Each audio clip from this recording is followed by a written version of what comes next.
বর্তমানে সৌদি আরবে বৈধ আকামা থাকার পরেও পুলিশ দৈরা দৈরা মানুষকে দেশে পাঠাইতেছে।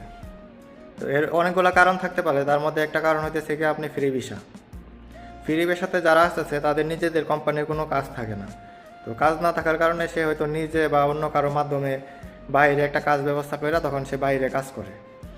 আর বাইরে কাজ করাটা হইতেছে গিয়ে সম্পূর্ণ অবৈধ। আপনি যে কোম্পানিতে আসছেন ওই কোম্পানিতেই কাজ করতে হবে, বাইরে কাজ করাটা সৌদি আরবে বর্তমানে নিষিদ্ধ, বা অন্যান্য দেশেও নিষিদ্ধ।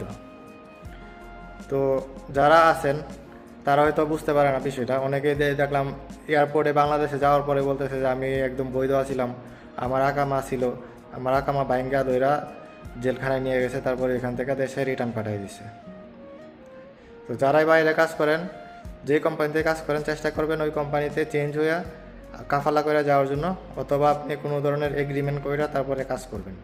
আর এগ্রিমেন্ট অথবা যদি আপনি কাফালা করে কাজ না করেন তাহলে এরকম পুলিশের থেকে একটু সেফে থাকবেন। তা না হলে আপনাকে যে কোনো সময় পুলিশ ধরে দেশে পাঠিয়ে দিতে পারে।